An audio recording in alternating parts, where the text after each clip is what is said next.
to the big boys of Hell House. If you cannot handle descriptions of schmaminal schmacrifice and satanic panic activities, don't watch this story. I was 13 when I heard this story from my mother, and I was hoping to get her to tell this story first from her perspective, but as you can imagine, it is an extremely traumatic experience for her and me, and I'm going to jump off the cliff for her, so you will get to hear her experience from this in time, but she's not ready, and I'm not entirely sure that I am, or you are, but it is time. So, if you are not American, you might not know about the Satanic Panic of the 1970s through the 90s. It was a time when demonic and satanic cults were not only made up in the media to foster fear, it was also a time that these things were actually happening. It's when the Anton LaVey Satanist religion became popular. Lots of teeny tiny little satanic cults popped up all over the United States. Now, in Hell House, when my parents lived there, in the 70s, my mother and her little sister had a pair of cats. My mom had the white one, named Tar, and my aunt had the black one, named Feather. And there was a storm one night, and as you know about Hell House, the back door opened, and the cats ran out into the forest during the storm. So in the morning, my mom and my papa got all of their hiking gear on and hiked back into the forest, straight back behind Hell House, searching for the cats. And they walked and walked and walked, and passed through several fields, industrialized farming fields, and it took them several hours. But in time, they came across a clearing where there was a bonfire still smoldering. And if you remember, I used to see bonfires in the forest in the 90s when I was a child. Now, we're going to do a part 2, because what they saw in that clearing is probably something you don't want to hear about. Okay, trigger warning. If you cannot deal with any descriptions of demonic cult worship or this schmaminal screwalities, all that bad business, please do not watch this. This is part 2. When they got into the forest with the smoldering bonfire, on the trees surrounding the bonfire were all of these house pets, including Tar and Feather, nailed to trees, disemboweled ritualistically. I don't remember how old my mom was, but I think she was 14. And she was absolutely traumatized. They got the cops involved. Several other families in the neighborhood got involved because their pets were also involved in that ritual. They were never caught, obviously, because they were still practicing in the 90s. But that ritual woke up something, or brought something evil to the area, because the area certainly had its own natural elements and elements of Native American worship, but until the Satanic Panic cult arrived, it was pretty tame. But they summoned someone there, and I'll tell you about my adventures finding that ritual and figuring out who they were summoning later. But I heard about that when I was 13 because I was telling my mom about the river Styx and my my angelic shower seizure and a couple of other things, and was begging for explanations of why is this house haunted. And she assumed that, she was 14 when it happened to her. I was ready at 13, and she told me about what happened to Tar and Feather and why the house will not let us go. Our pets were involved in the ritual that invited the entity that resides in the forest of Hell House, so it will not let us go. Please take care of yourself. This one is a rough story. Do some self-care. Okay, everyone, we've gotten to the point in Hell House where I'm going to have to start taking extra care in making sure that I don't forget any details. So, I'm going to be doing something a little bit different for these final stories of Hell House. Hi, Steve. Let's walk over here and grab my Hell House journal. There we go. In this book, I have written every piece of information that I have ever written down or sent anybody in any journals, computer files, anything about Hell House. And I also have other people's written experiences as well. And because we're getting to the biggest stories, I'm thinking maybe before I tell my actual rendition of the story, I might just read some of the passages in here about each story so that you can hear them from a first-hand perspective or hear them from someone who was closer in time. Bless you, Steve. You're just going crazy. You okay, buddy? Bless you. But anyway, all of the things that were written in here were written only a few years after Hell House left our family, and it has been a good 12, 13 years since I lived in Hell House now, so these memories in this book are going to be a lot more fresh than what's in my brain. So, we're going to be using the book to reference the rest of these stories because I don't want to do them injustice. So, let's jump right in there and start the beginning of the end of Hell House with Orders from the Dead, coming very soon. Alright, are you guys ready for Orders from the Dead?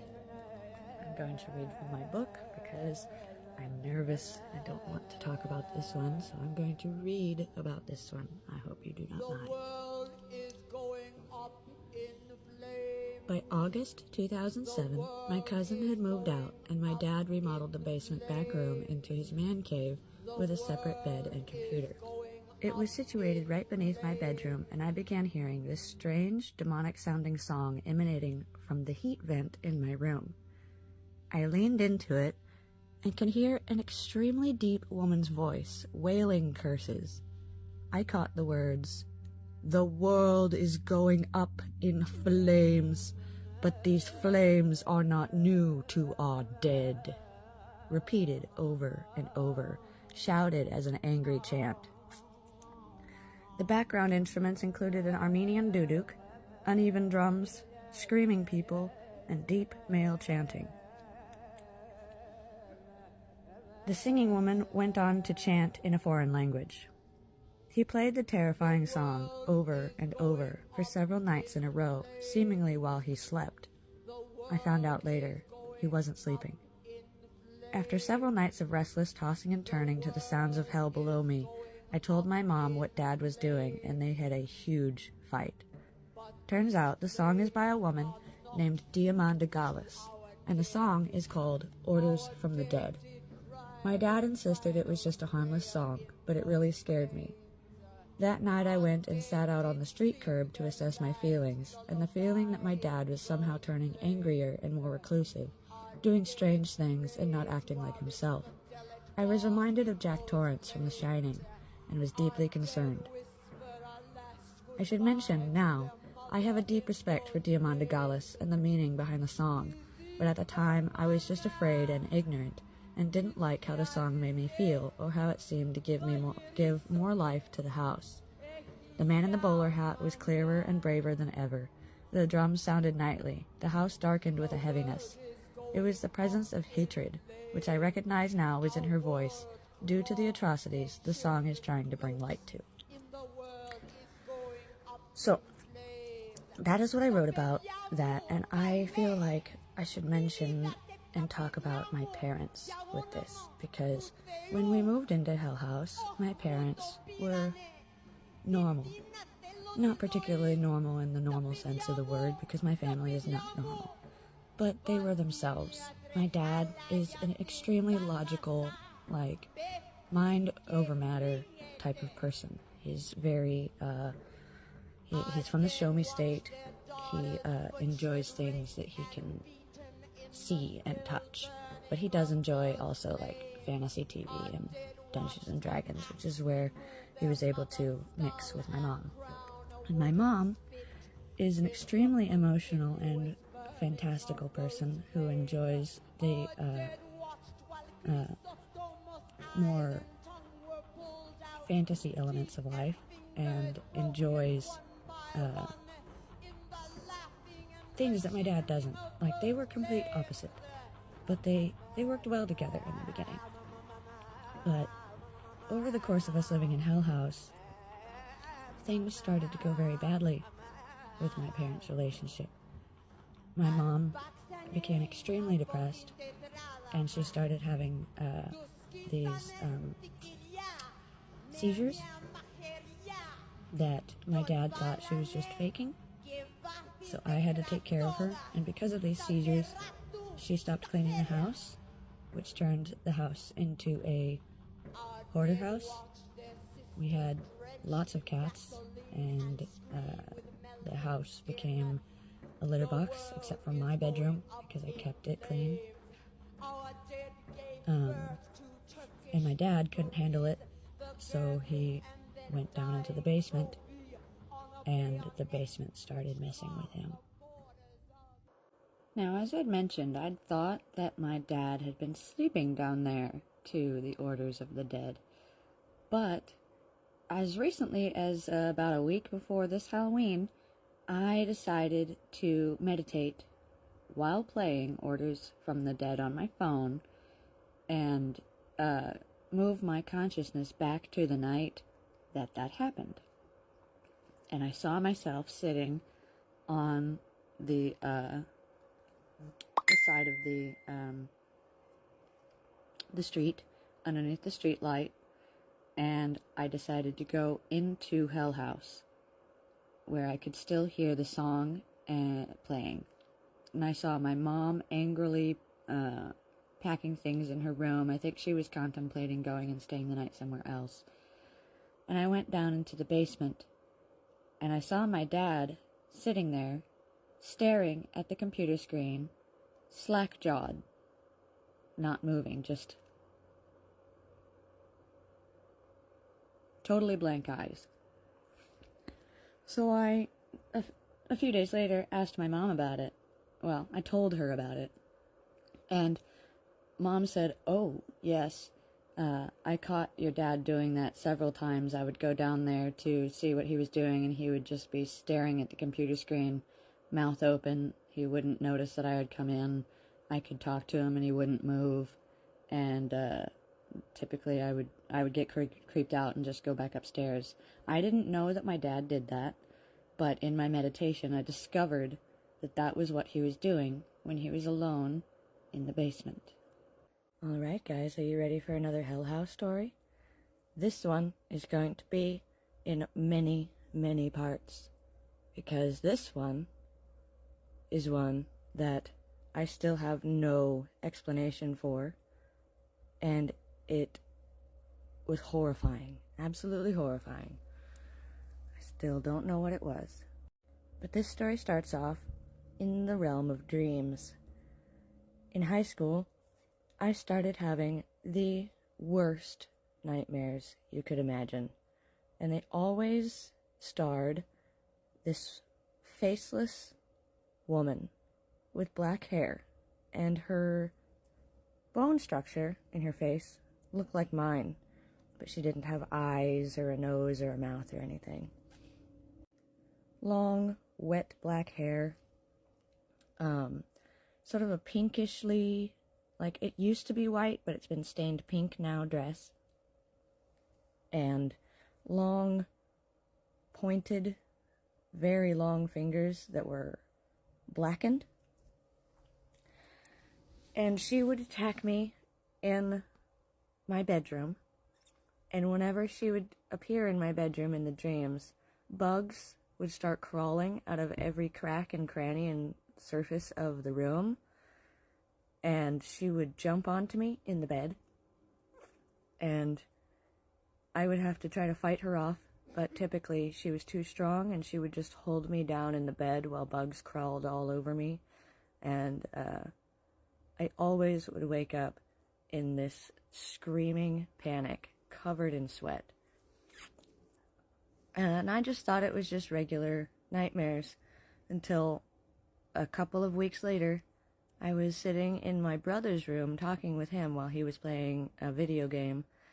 And he asked me if I had seen the monster that walks around the house at night. And I asked him if he meant the stair crawler, and he said, no, it's a bigger monster. And I saw it in your room last night, looming over you, watching you sleep, but you didn't wake up. And I was horrified. Suddenly understood why I was having these nightmares. Something was keeping me from waking up while there was a monster in the house that apparently my brother had seen. So I came up with a plan. I was going to catch a monster.